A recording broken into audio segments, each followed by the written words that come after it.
오늘 아침 우리가 함께 읽을 하나님의 말씀은 로마서 8장 24절부터 34절의 말씀입니다. 10월 첫 번째 주에 로마서의 말씀을 드렸고 한 주를 건너뛰어서 오늘 또 로마서의 말씀을 준비하다 보니 로마서 이야기가 꽤 오래전에 한 것 같은 그런 느낌이 들었습니다. 제 느낌이 그렇다면 말씀을 듣는 분들에게는 더 로마서의 말씀이 그렇게 멀게 느껴지지 않을까 생각이 돼서 오늘 말씀에 이르기 전까지의 그 로마서 앞부분의 말씀을 간략하게 정리해드리고 그리고 말씀을 시작하도록 하겠습니다. 바울이 로마에 있는 교회 그리고 성도에 편지를 보냈던 것은 그들이 가지고 있는 믿음에 뭔가 문제가 있었던 것 때문입니다. 그들이 가지고 있었던 문제는 그들의 믿음이 견고하지 못하고 늘 흔들린다는 것이었고요. 또 그들의 믿음에 합당한 열매가 없다라는 것이었습니다. 이것은 그들이 가지고 있는 믿음이 잘못된 부분이 있기 때문이라는 것이죠. 그래서 바울은 이것을 알려주고 바로잡기를 원했던 것입니다. 바울은 가장 먼저 복음에 대해서 얘기합니다. 복음에는 하나님의 의가 나타나서 믿음으로 믿음에 이르게 하나니라고 말을 하죠.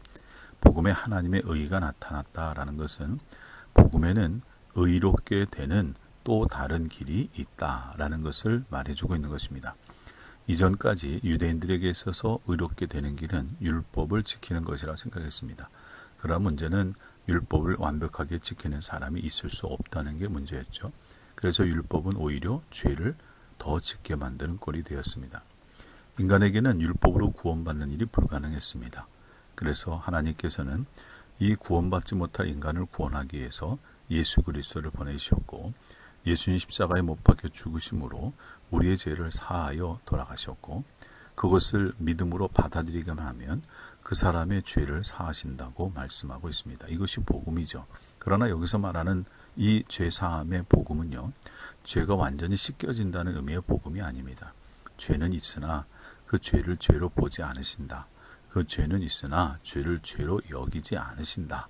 라는 의미의 의로움을 얘기하는 것입니다. 그러므로 바울은 얘기합니다. 모든 믿음은 바로 여기서부터 시작되어야 되는 것이다 라는 것이죠. 내 공로로 구원받는 것이 아니고 예수 그리스도의 피 공로로 받고 내 죄가 씻음 받는 것이 아니고 내 죄가 가리움을 받아 구원받게 되는데 하나님은 그런 사람을 의롭다고 여겨주신다. 이신칭의라고 얘기합니다. 그렇게 말하고 있는 것입니다. 여기서부터 시작되어야 된다라고 얘기를 하죠. 그러나 이렇게 믿음으로 구원받는 그 믿음을 시작을 해도 그 사람의 믿음이 견고해지는 것도 아니고 열매 맺게 되는 것도 아닙니다. 그래서 바울은 두 번째 이런 얘기를 합니다. 이와 같은 믿음이 견고해지고 열매 맺는 믿음이 되려면 해야 될 일이 두 가지가 있는데 첫 번째는 바울의 말씀대로 얘기하면 너희도 너희 자신을 죄에 대한 죽은 자요 그리스도 예수 안에서 하나님께 대하여는 살아있는 자로 여길지어다 라고 얘기했습니다. 다른 번역 성경을 읽어보면 이와 같이 여러분도 죄에 대하여는 죽은 사람이요 하나님을 위해서는 그리스도 예수 안에서 살고 있는 사람이라는 것을 알아야 합니다. 그랬죠? 우리 스스로의 신분이 어떤 신분인가를 의식하고 살아야 된다는 것입니다. 우리가 죄에 대하여 죽은 사람이다 라고 스스로 늘 되뇌이며 살아야 되고요. 우리는 그리스도 예수 안에서 하나님께 대하여 살고 있는 사람이다 라고 하는 것을 늘 의식하고 그렇게 되뇌이며 살아야 된다라는 것입니다. 그래야 우리가 더 좋은 믿음으로 살 수 있다라는 것입니다. 그리고 바울은 두 번째로 이렇게 얘기합니다. 죄가 너희 죽을 몸을 지배하지 못하게 하여 너희 지체를 불의의 무기로 죄에게 내주지 말고 죄가 너희를 주장하지 못하리니 너희 지체를 의의 무기로 하나님께 드리라. 여기 나오는 이 모든 말씀에 공통점이 있다면 그것은 모두 다 의지적인 행동을 요구하고 있다라는 것입니다. 죄가 우리 몸을 지배하지 못하게 하는 것, 내가 하는 것이지 하나님이 해주시는 것이 아닙니다. 우리의 지체를 불의의 무기로 죄에게 내주지 않는 것, 이것도 내가 의지적으로 해야 될 일이지 하나님이 또는 성령님이 저절로 해주는 것도 아니라는 것이죠. 이와 같이 의지적인 결단과 의지적인 노력이 있어야 그 믿음이 더 성장할 수 있다라고 얘기합니다. 그러나 이렇게 바울이 설명하고 나서 로마서 7장에 가서 바울은 또 한 가지의 문제에 봉착하게 됩니다. 왜냐하면 바울이 이렇게 하나님께 대하여 사는 자로 또 자신을 의에게 드리려고 애쓰며 살았는데 그때마다 문제가 발생하게 되었죠.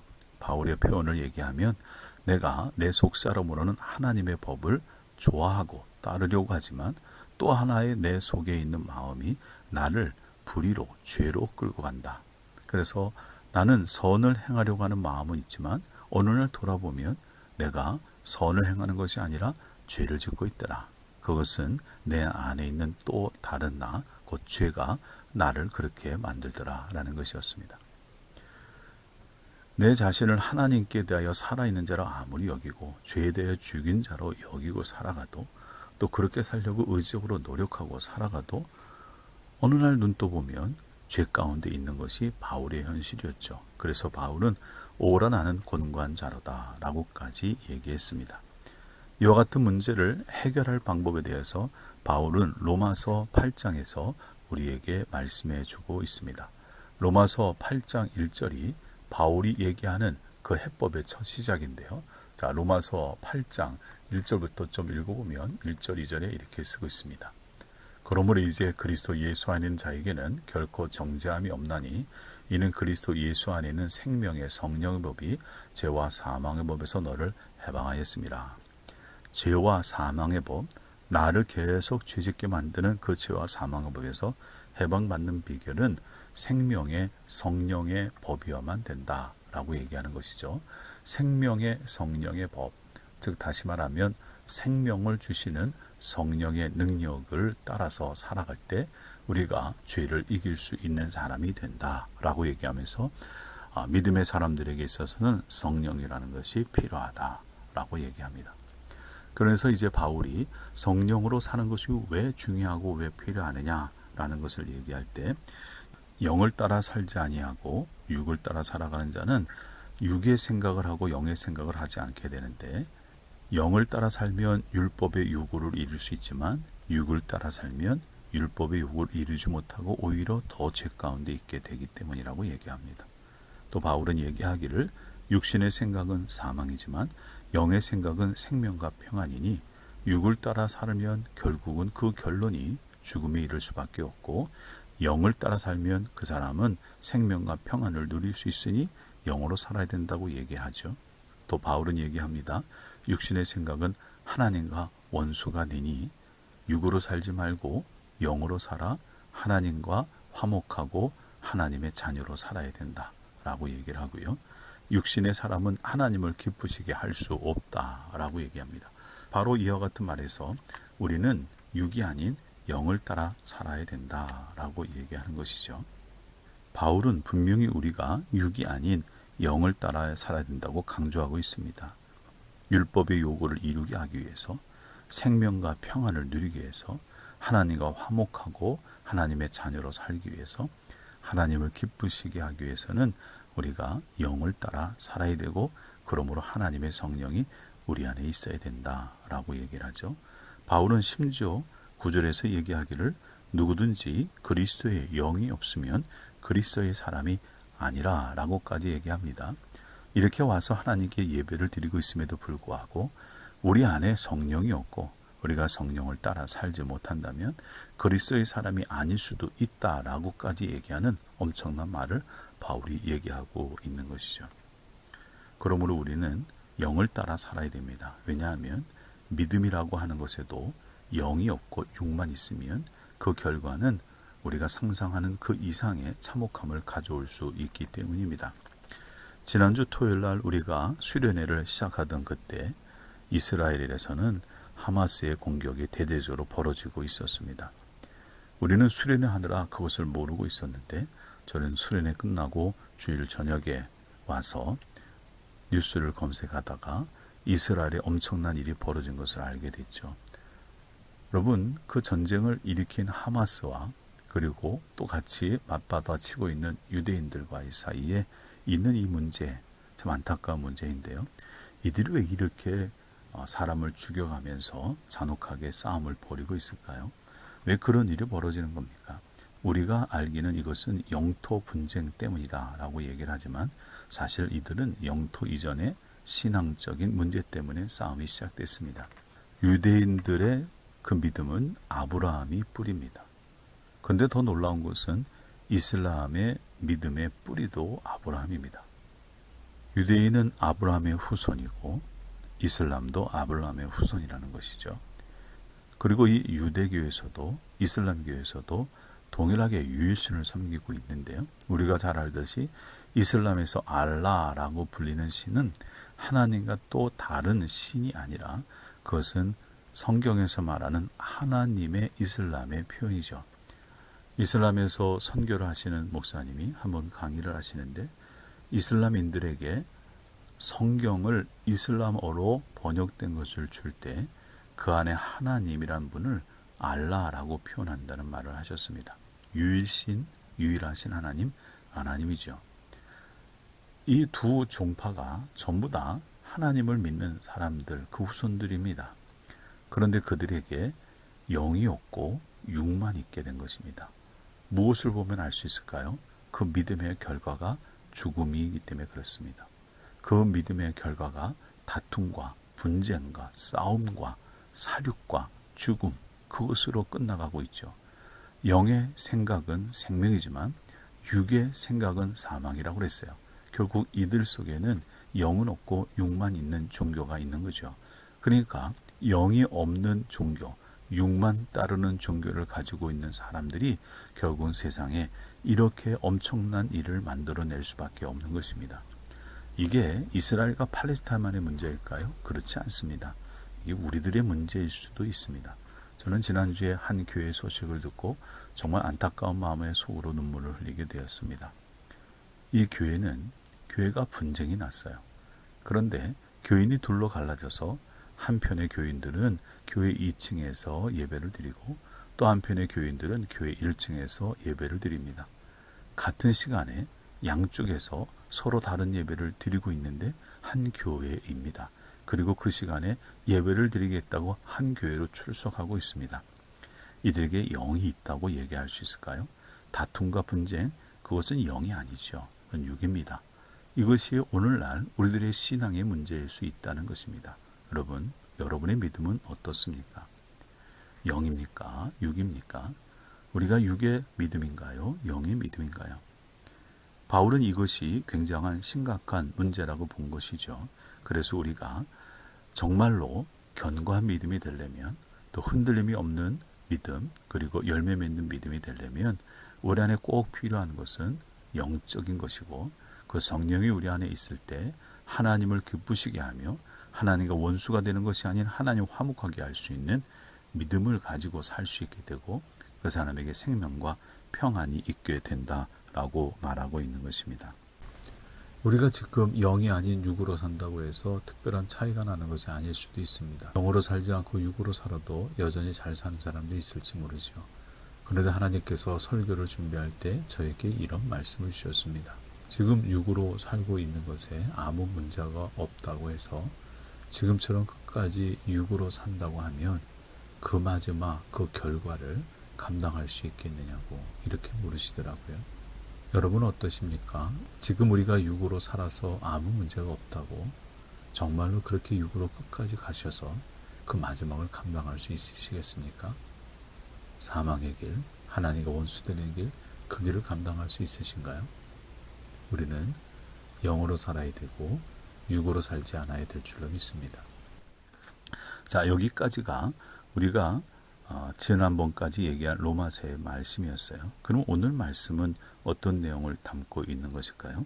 오늘 말씀의 24절에 보게 되면 바울이 이렇게 얘기합니다. 우리가 소망으로 구원을 얻었음에 보이는 소망이 아니니 보는 것을 누가 바라리요? 만일 우리가 보지 못하는 것을 바라면 참음으로 기다릴지니라 그랬습니다. 여기서 우리가 소망으로 구원받았다 그랬는데 이 소망이 어떤 소망입니까? 이 소망은 보이지 않는 소망이라는데 도대체 뭘 얘기하는 걸까요?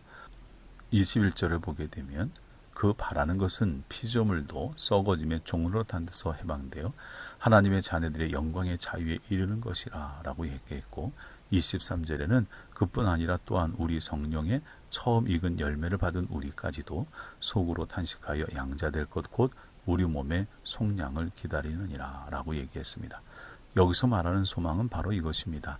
우리의 썩어질 육신이 벗어지고 우리가 영광의 현체로 변화돼서 하나님의 아들 되시는 주님과 함께 영원토록 그곳에서 살게 되는 그 날이 오는 것입니다. 구원받고 천국에서의 삶을 사는 거죠. 그날이 우리에게 주어질 미래입니다. 그러나 그날은 아직 오지 않았습니다. 그래서 보이지 않는 소망이죠. 그러나 이와 같은 날은 반드시 올 것이기 때문에 그런 소망을 바라는 사람은 그것이 이루어질 때까지 참음으로 기다려야 될 거다라고 얘기합니다. 그런데 여기서 이제 한 가지 문제가 있습니다. 그렇게 소망을 가지고 참음으로 기다릴 때 그 사람의 삶이 그 소망으로 인하여서 기쁘고 복되고 형통하고 모든 일이 잘 되는 삶이면 좋겠는데 그렇지 않을 수가 있다는 거죠. 믿음의 사람들에게도 얼마든지 어려움이 올 수 있고 믿음의 사람에게도 얼마든지 고난이 올 수 있습니다. 그때 필요한 것이 무엇일까요? 그때 필요한 것이 바로 성령이다 라고 얘기합니다. 바울은 오늘 말씀에 이렇게 얘기하고 있습니다. 여러분 35절을 보십시오. 누가 우리를 그리스도의 사랑에서 끊으리요? 환난이나 곤고나 박해나 기근이나 적신이나 위험이나 가리라 그랬죠. 여러분 바울은 얘기하기를 그 누구도 우리를 그리스도의 사랑에서 끊을 수가 없는데 그러면서 제시한 것이 환난이나 곤고나 박해나 기근이나 적신이나 위험이나 칼이라 라고 얘기했습니다. 성도들에게도 환난이 옵니다. 성도들에게도 고난이 올 수 있죠. 성도들에게도 죽임을 당할 수 있을 만한 심각한 박해가 올 수도 있습니다. 굶주리고 헐벗고 위협을 당하고 죽음에 직면하는 일들이 우리의 인생에 올 수도 있는 것입니다. 믿음의 사람이라고 이것이 피해지는 것이 아닙니다. 그럴 때 우리가 어떻게 이것을 박차고 일어날 수 있으며 이와 같은 문제, 이 환난과 곤고나 박해와 같은 이 문제 가운데도 믿음이 굴복되지 않고 흔들리지 않고 이기며 담대하게 나갈 수 있을까요? 그것은 성령이 필요한 것입니다. 왜요? 26절을 보시면 우리가 알 수 있는데요. 26절은 이렇게 얘기합니다. 이와 같이 성령도 우리의 연약함을 도우시나니 우리는 마땅히 기도할 바를 알지 못하나 오직 성령이 말할 수 없는 탄식으로 우리를 위하여 친히 간구하시느니라. 여러분 우리가 정말 어렵고 힘들어서 아무것도 할 수 없을 것 같은 상태가 되었을 때 우리가 영의 사람으로 살아간다면 성령이 우리 안에 오셔서 힘든 나를 도와주십니다. 여기서 도와주신다는 것은 내 팔을 붙잡아 일으켜 주신다라는 의미입니다. 또한 그 성령은 우리 안에서 우리를 위해서 기도하는데요. 말할 수 없는 탄식으로 우리를 위하여 간구한다 그랬어요. 여러분 우리가 간혹 이런 경우가 있습니다. 내가 기도를 하는데 내 기도가 부족하게 생각되면 주변에 기도를 아주 잘하는 사람, 기도의 영이 센 사람 이런 사람들한테 기도해달라고 부탁을 하죠. 그런 사람들이 기도하면 왠지 든든해지게 되기 때문입니다. 그런데 여러분 생각해 보세요.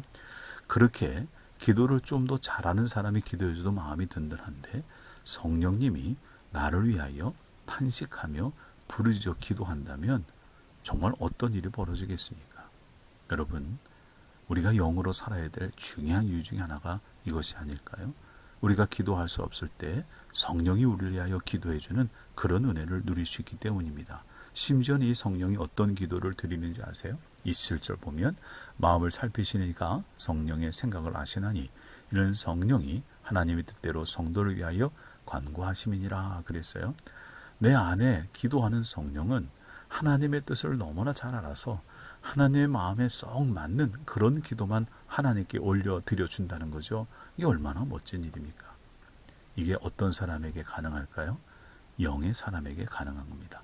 성령을 따라 사는 이게 가능한 거죠. 그뿐만이 아닙니다. 28절에 보면 우리가 알거니와 하나님을 사랑하는 자 곧 그의 뜻대로 부르심을 입은 자들에게는 모든 것이 합력하여 선을 이루니라 그랬어요. 여러분 믿음의 사람들에게도 어렵고 힘든 일이 올 수가 있지만 그러나 그것이 모든 것이 합력하여 선을 이루게 되는 하나님의 놀라운 역사는 영으로 일어나는 것입니다. 영으로 사는 사람들에게 이런 역사가 나고 성령으로 사는 사람들에게 이런 역사가 일어나는 거죠. 지금 중동에서 벌어지고 있는 이스라엘과 팔레스타인의 분쟁을 보십시오. 육은요 사망이라고 그랬고요. 영은 생명과 평안이라고 그랬습니다. 그런데 이것이 영이 아니고 육이다 보니까 육의 사망, 이 사망의 영이 사방으로 퍼쳐나갑니다. 그래서 이 전쟁이 벌어지고 난 다음에 전 세계가 반으로 갈라짓한 모습이 자꾸만 나타나고 있죠. 여러분 아시다시피 팔레스타인을 지지하는 사람들은 유대인들을 비난하고 욕하고, 또 유대인들을 지지하는 사람들은 팔레스타인을 비난하고 욕합니다. 심지어는 어제는 팔레스타인 사람이 유대인 한 교사를 칼로 찔러 죽이는 일도 벌어지게 되었습니다. 그런데 이것은 유괴 종교이기 때문에 이렇게 해서는 문제가 전혀 해결이 나지 않습니다. 이렇게 해서는 합력하여 선을 이루는 일이 나타날 수가 없습니다. 그러나 이것이 영으로 바뀌면 달라지겠죠. 이 문제가 만약 이렇게 해결되면 어떨까요? 여러분, 하마스가 아주 잔혹한 살인을 저지른 것이 맞습니다. 이때 팔레스타인은 하마스의 행동을 지지하는 것이 아니라 오히려 자국민들이 하마스의 행동을 비난하고 규탄해야 됩니다. 그것은 이슬람의 정신이 아니라고 해야 되는 거죠. 이슬람은 살육하는 것이 종교의 기본이 아니라고 얘기하면서 하마스는 이슬람 이전에 그들은 살인자라고 비난하면서 이 팔레스타인 사람들이 일어나서 하마스를 전체적으로 비난하고 대적한다면 아마 하마스의 힘이 계속될 수 있을까요? 반대로 유대인들은 자기들을 죽인 하마스에 대한 분노를 가지고 공격을 쏟아붓고 있습니다. 그런데 유대인들이 이 팔레스타인을 비난하기보다 오히려 유대인들을 향하여서 왜 이런 일이 벌어졌는지 아느냐? 우리가 그동안 팔레스타인 사람에게 했던 일이 어떤 일인지 아느냐? 오죽했으면 이런 일이 벌어졌겠느냐? 그리고 이와 같이 죄 없는 사람까지, 무고한 사람까지 희생하여 죽이는 이런 전쟁은 더 참혹한 일을 불러오게 될 것이라고 유대인들이 오히려 일어나서 유대 지도자들을 꾸짖고 규탄한다면 그러면 일이 어떻게 될까요? 팔레스타인 사람들이 유대인들을 비난하니 유대인들이 팔레스타인을 비난하고 그렇게 되니 싸움이 거칠어지고 끝이 없어지게 됩니다. 그러나 반대로 팔레스타인이 팔레스타인 사람들을 규탄하고 유대인들이 유대인들의 잘못을 규탄하며 회개하고 그렇게 된다면 이 전쟁이 더 커질 수 있을까요? 그렇진 않을 겁니다. 여러분, 모든 것이 합력하여 선을 이루면 영으로 가야 됩니다. 이들이 만약에 영적인 모습으로 바뀐다면 시작은 참 잔인하게 시작됐지만 오히려 이것을 통해서 이슬람과 유대교가 더 좋은 관계로 발전하지 말라는 법도 없는 것이죠. 이게 바로 모든 것이 합력하여 선을 이루는 길이고 그것은 영으로 살아갈 때 가능한 것입니다. 그리고 또 바울은 얘기합니다. 왜 우리가 영으로 살아야 될까요? 바울은 오늘 말씀 가운데 이런 말씀으로 또 우리에게 말씀을 주고 있습니다. 29절에 보면 하나님 미리 아신 자들을 또한 그 아들의 형상을 본받게 하기 위하여 미리 정하셨으니 이는 그로 많은 형제 중에서 맏아들이 되게 하려 하심이니라 그랬습니다. 여러분, 하나님께서 영을 우리에게 부으셔서 우리에게 이루시고자 하는 일이 있습니다. 그것은 그리스도의 형상을 본받는 것입니다. 성숙되는 것이죠. 그리스도의 형상을 본받는 그들을 맏아들이 되게 하기 위함이다 라는 말로 표현하고 있습니다. 여러분, 맏아들이라고 생각해 보세요. 그냥 아들도 아니고 맏아들입니다. 맏아들은요, 부모에게 유산을 상속받을 때 다른 형제의 곱절을 받게 되어 있습니다. 우리가 하나님의 자녀만 돼도 너무나 놀랍고 큰 축복인데 하나님이 그를 맏아들로 삼으신다고 하는 것이 얼마나 놀라운 일입니까? 이 맏아들이 된 자, 그를 사랑하는 아버지 되시는 하나님, 그 하나님이 아들에게 보여주시는 것은 그 무엇으로도 끊을 수 없는 사랑이라고 바울은 얘기합니다. 부모가 자녀를 사랑하는 그 마음을 생각해 보세요. 이번에 이스라엘에 폭탄이 떨어졌다라는 소식을 들었을 때 저는 그 소식을 듣는 순간 정말 놀랍고 기도하게 됐습니다. 왜냐하면 우리 지방, 우리 은천교회에서 가까운 곳에 있는 낙원교회 목사님의 따님이 목사님이시고요. 그 사위도 목사님인데 지금 둘이 돌이 된 갓난아기를 이끌고 이스라엘로 가서 선교사로의 삶을 살고 있습니다. 제가 이 전쟁의 소식을 듣고 그 두 사람의 안전이 걱정이 돼서 저절로 기도가 나왔는데 부모의 심정은 어떨 것 같습니까? 저랑 비교가 되지 않겠죠. 여러분, 부모가 자식을 사랑하는 마음은 특별합니다. 특히 맏아들을 향한 부모의 사랑은 어떨 때는 맹목적인 사랑으로 보일 정도로 강렬할 때가 있습니다. 근데 하나님께서 영으로 사는 사람에게 이런 사랑을 부으신다라고 얘기하고 있는 것이거든요. 오늘 말씀, 아까 읽었던 말씀을 보게 되면 누가 정죄하리요? 죽으실 뿐 아니라 다시 살아나시는 그리스도 예수시니 그는 하나님 우편에 계신 자요 우리를 위하여 간구하시는 자시니라. 누가 우리를 그리스도의 사랑에서 끊으리요? 환난이나 곤고나 박해나 기근이나 적신이나 위험이나 가리라. 내가 확신하노니 사망이나 생명이나 천사들이나 권세자들이나 현재일이나 장래일이나 능력이나 높음이나 깊음이나 다른 어떤 피조물이라도 우리를 우리 주 그리스도 예수 안에 있는 하나님의 사랑에서 끊을 수 없으리라 그랬습니다. 세상 그 무엇으로도 끊어낼 수 없는 하나님의 엄청난 사랑이 하나님의 자녀, 하나님의 맏아들에게 주어지고 계시다는 걸 여러분 아십니까?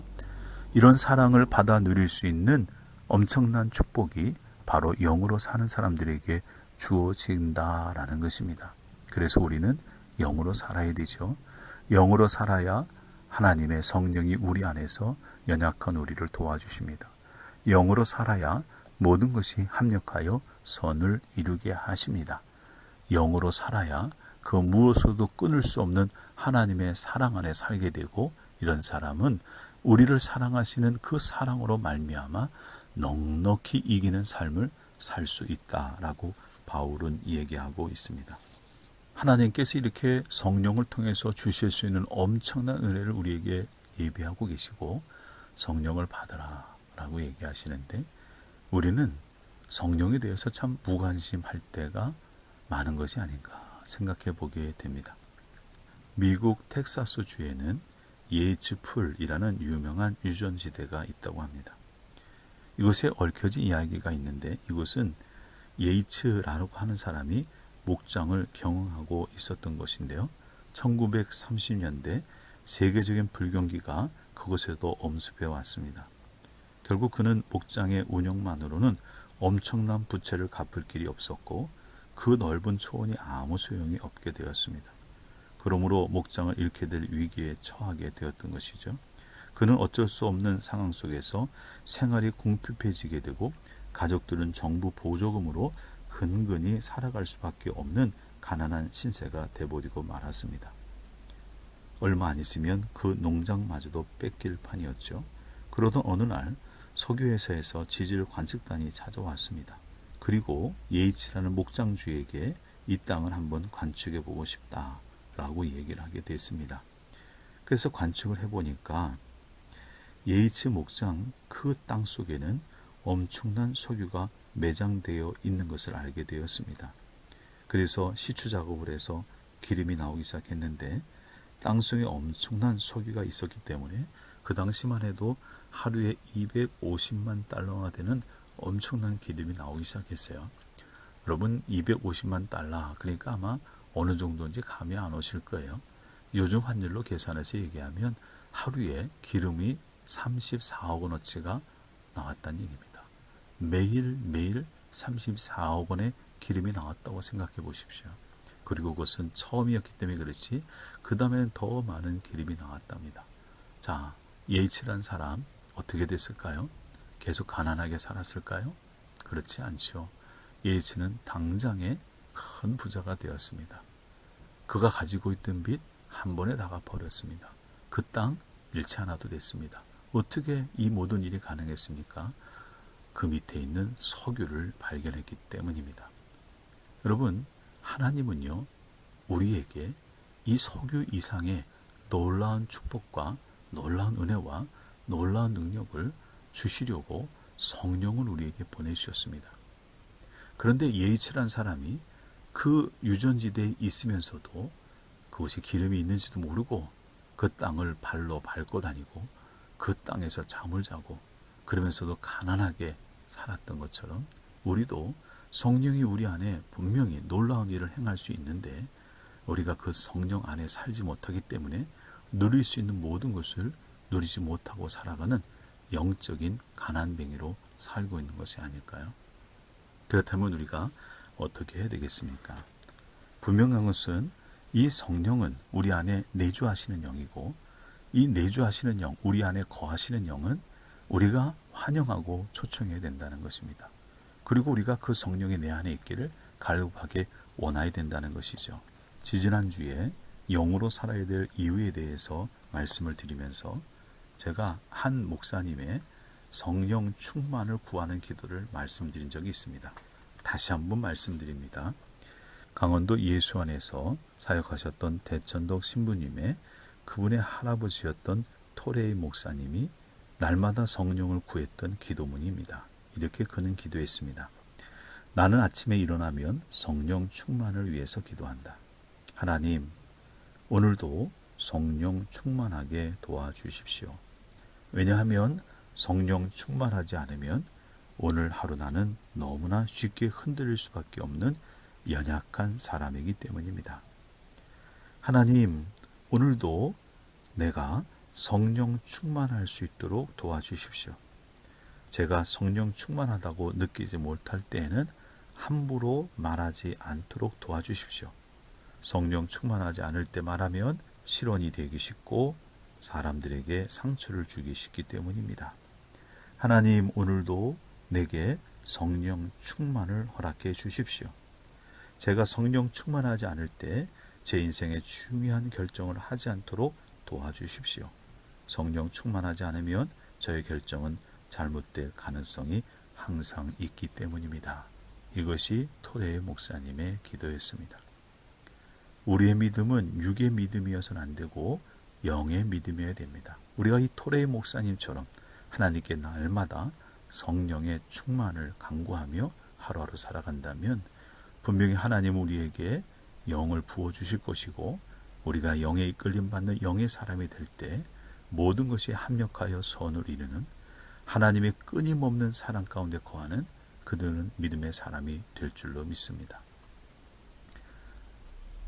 2차 대전 당시에 유대인들의 600만 명이 아우슈비츠 수용소에서 죽어갔다는 걸 여러분 아시죠? 유대인들은 하나님을 믿는 사람들이었습니다.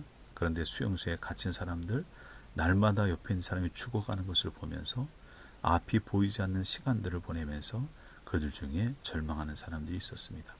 그래서 아우슈비츠 수용소에 가면 어떤 곳은 이런 글귀가 쓰여 있다고 합니다. 하나님, 도대체 하나님은 어디 계십니까? 하나님은 도대체 살아계십니까? 그렇지 않습니까? 하나님이 정말 있다면 어찌 우리가 이런 일을 당하며 우리가 어떻게 이렇게 어려움에 처하고 있는데 하나님 그냥 계실 수 있습니까? 이런 유의 말들이 수용소 곳곳에 기록됐다는 거죠. 그런데 2차 대전이 끝나고 그 수용소를 돌아보는 중에 어떤 한 방에는 전혀 다른 이야기가 쓰여져 있다고 합니다. 그 크신 하나님의 사랑 말로 다 형언 못하네. 하늘을 두루마리 삼고 바다를 먹물 삼아도 한없는 하나님의 사랑 다 기록할 수 없겠네. 그리고 이런 글귀를 썼던 사람은 그 밑에 이런 글을 남겼다고 합니다. 하나님은 지금 여기에 나와 함께하고 계신다. 그는 비록 감옥에 있었지만 자기를 사랑하시는 하나님이 자기와 함께하는 그 사랑을 알고 느끼고 있었고, 그 사랑이 그를 그 어려운 시절을 이기게 만들었다는 것이죠. 아우슈비츠 수용소에서 절망적으로 부르짖던 사람들은 다 죽음을 맞습니다. 그러나 그 가운데서 놀랍게 살아난 사람들이 있는데 그들 중에는 하나님에 대한 이 소망 있는 믿음을 가지고 영으로 살았던 사람들이 그렇게 많다는 거 여러분 아십니까? 하나님은 오늘도 우리가 영으로 살기를 원하시는 줄로 믿습니다. 여러분도 이 한 주간 토레이 목사님처럼 매일 아침 성령의 충만을 구하는 가운데 영의 사람으로 살아가시고 영의 사람으로 살아간 자가 누릴 수 있는 놀라운 은혜를 누리게 되시기를 주님의 이름으로 축원을 드립니다. 기도하시겠습니다. 하나님, 우리가 믿음을 갖고 살면서 분명히 영으로 살아야 되는데 영에 무관심하고 육으로 살 때가 많았음을 고백을 드립니다. 하나님 용서하여 주옵시고 이제는 우리가 날마다 토레이 목사님처럼 성령의 충만을 구하며 성령의 임재를 사모하며 살겠으니 하나님 우리에게 영으로 임재하여 주셔서 우리가 영으로 살게 하시고 하나님과 화목하고 하나님을 기쁘시게 하는 가운데 넉넉히 이기게 하시는 하나님의 크신 사랑을 받으며 살아갈 수 있도록 인도하여 주시옵소서. 예수님의 이름으로 기도드립니다. 아멘.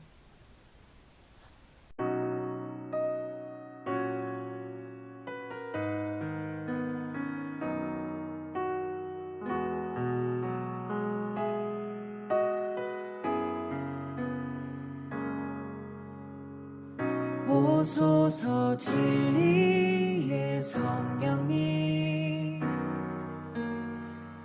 이 땅 흔들며 임하소서. 거짓과 탐욕 죄악에 무너진 우리 가슴 정케 하소서. 오소서 은혜의 성령님, 하늘 가르고 임하소서.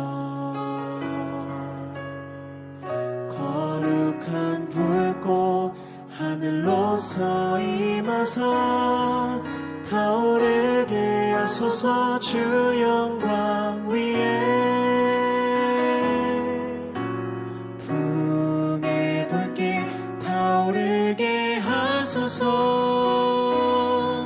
진리의 말씀 이 땅 새롭게 하소서.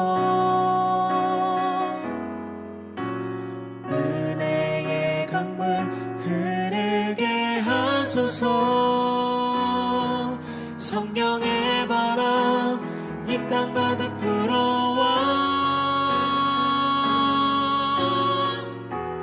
흰 옷 입은 주의 순결한 백성, 주의 영광 위에 이제 일어나 열방을 치유하며 행진하는 영광의 그날을 주소서.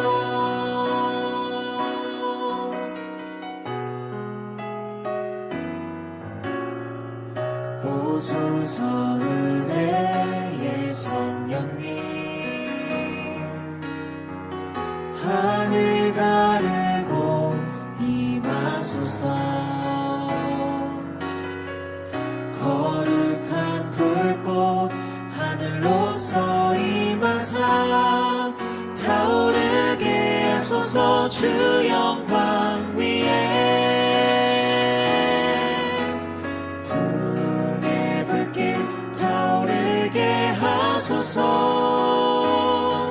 진리의 말씀 이 땅 새롭게 하소서. 은혜의 강물 흐르게 하소서. 성령의 바람 이 땅 가득 불어와 흰 옷 입은 주의 순결한 백성, 주의 영광 위에 이제 일어나 열방을 치유하며 행진하는 영광의 그날을 주소서. 분의 불길 타오르게 하소서. 진리의 말씀 이 땅 새롭게 하소서. 은혜의 강물 흐르게 하소서. 성령의 바람 이 땅 가득 불어와 흰 옷 입은 주의 순결한 백성, 주의 영광 위에 이제 일어나 열방을 치유하며 행진하는 영 주셔서